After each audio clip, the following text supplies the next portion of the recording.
Hello guys.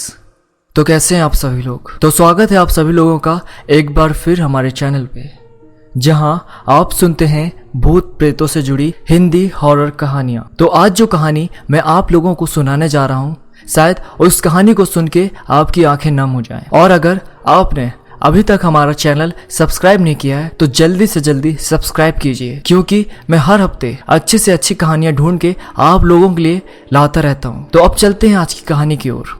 एक research के अनुसार यदि आप किसी से सच्ची मित्रता करते हैं और वो 3 साल या उससे अधिक दिन तक रहता है, तो वह दोस्ती का रिश्ता लगभग आपके खून के रिश्ते की तरह हो जाता है। जैसे आप अपने माता पिता भाई बहन को जीवन भर नहीं भूल सकते, वैसे भी आप उस दोस्त को और वो दोस्त आपको कभी नहीं भूल सकता। ये कहानी है अभय और जीवन, 2 दोस्तों की। इनकी दोस्ती 18 साल तक रही, मतलब 18 साल तक ये साथ रहे। उसके बाद नौकरी के कारण दोनों अलग हो गए, मतलब दोस्ती नहीं टूटी, आज भी दोस्त हैं लेकिन अलग अलग शहरों में रहते हैं और नौकरी के कारण अलग हो गए हैं। अभय प्राइवेट कंपनी के सेल्स डिपार्टमेंट में काम करता है और जीवन भी किसी प्राइवेट कंपनी में मुंशी का काम करता है। जब से दोनों अलग हुए तब से बातचीत कम हो गई और अब तो बिल्कुल बंद ही हो गई। अभय रोज बाइक से ऑफिस जाता था। रास्ते में रेलवे क्रॉसिंग का फाटक बंद रहता, जिससे लगभग रोज वह जाम में फंस जाता, जिससे उसे ऑफिस में डांट पड़ती। 3 साल से रेलवे क्रॉसिंग पर ओवरब्रिज बन रहा था।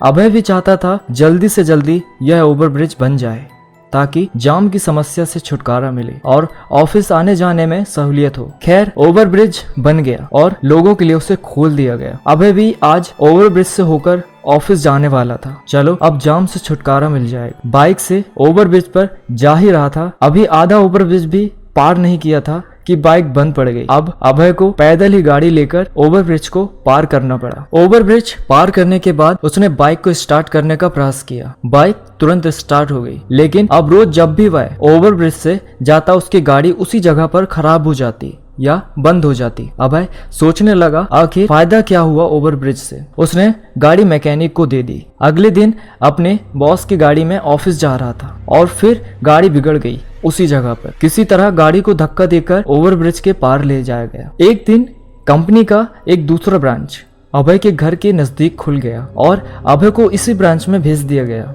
ओवरब्रिज और जाम से अभय को छुटकारा मिल गया। जिंदगी आराम से चलने लगी। एक रात अभय के हेड ने रात को 10 बजे कॉल किया और कहा कि पुराने ऑफिस आओ और एक फाइल ले जाओ, क्योंकि कल मुझे दिल्ली जाना है और क्लाइंट से तुम्हें डील करना होगा। अभय ने सोचा क्या मुसीबत है ये। अभय ने बाइक निकाली और पुराने ऑफिस चल पड़ा, लेकिन इस बार उसने ओवरब्रिज के नीचे से जाने का फैसला किया। वो आराम से बाइक ले जा रहा था। अभी वो ओवरब्रिज के नीचे जा ही रहा था कि एक जगह से आवाज आई, मोटा भाई।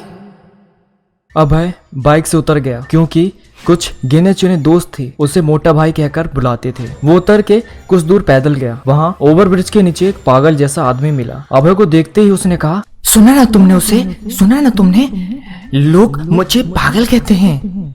तुम कहो इसे चुप रहने के लिए, कहोगे ना, चुप कराओगे ना, चुप कराओ, भगवान के लिए इसे चुप कराओ। अभय ने कहा, कौन हो तुम, कौन हो बताओ। पागल आदमी ने पास पड़े बोरी में से एक लेडीज पर्स निकाला और अभय की ओर उछाल दिया और फिर दोनों हाथों से अपने कान को बंद करके चिल्लाता हुआ भाग गया। अभय ऑफिस चला गया, फाइल ली और लौटा। फिर ओवरब्रिज के नीचे से जा रहा था। फिर से उसी जगह पर आवाज आने लगी, मोटा भाई। अभय आवाज को अनसुना करना चाहता था पर कर न सका। बाइक से उतरा और बोला, कौन है, क्या चाहिए तुमको। लेकिन कोई आवाज नहीं मिला। तो अभय घर लौट आया। घर जाकर उसने पर्स खोला। उसमें एक लड़की का आईडी, कुछ कागजात और कुछ सामान था। अभय दूसरे दिन उस लड़की के पास पहुंचा और उसे उसका पर्स दे दिया। लड़की ने कहा, थैंक यू सर, और जीवन सर को भी थैंक यू बोलिएगा। पर्स में बहुत जरूरी कागजात थे। जीवन का नाम सुनते ही अभय के कान खड़े हो गए। अभय बोला, तुम जीवन को कैसे जानती हो। लड़की सकपका गई, बोली, आप जीवन सर के दोस्त नहीं हैं। मैं जीवन का दोस्त हूँ, लेकिन जीवन कहाँ है। भगवान के लिए अगर जीवन के बारे में कुछ जानते हो तो बताओ, तुम्हें भगवान का वास्ता।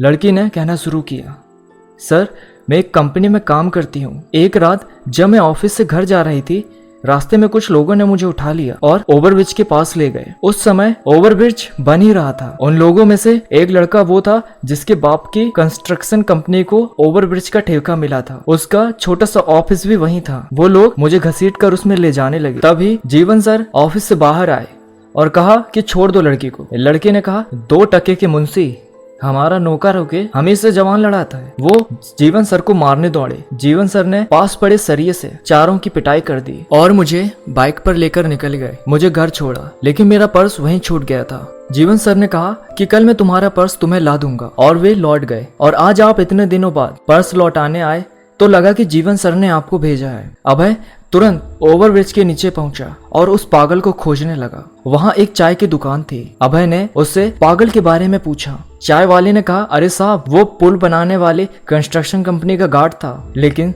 साल भर से पागल हो गया है। उसके बारे में पूछना है तो इससे पूछिए जो सामने चाय पी रहा है। ये भी उसी कंपनी में गार्ड था। अभय को देखते ही चाय पीने वाला गार्ड डर के मारे भागने लगा। अभय ने उसे पकड़ लिया और कहा, जीवन कहाँ है? देख, मेरे सर पर खून सवार है, तू आज जिंदा घर नहीं जाएगा। गार्ड ने कहा, मारिए मत साहब, बताता हूँ। उसने वही कहानी सुनाई जो लड़की ने सुनाई थी। अभय चिल्लाया, इसके बाद बताओ। गार्ड ने कहा, जब जीवन साहब लड़की का पर्स लेने वापस आए तो मालिक के बेटे और उसके साथियों ने उन्हें मार डाला और उनकी लाश। तभी वो पागल चिल्लाया, इसमें तुम्हारा दोस्त जीवन। अभय उसके पास गया। वो पागल उसे ओवरब्रिज का एक पिलर दिखा रहा था जिस पर लिखा था P14। ये ओवरब्रिज का 14वां पिलर था। यही वो जगह था जिसके ऊपर अभय की बाइक रुक जाती थी, जिसमें अभय के दोस्त जीवन को मारकर दफना दिया गया था। अभय धीरे धीरे पिलर के पास गया, पिलर को पकड़ लिया। तभी पिलर में से आवाज आई, मोटा भाई कैसे हो?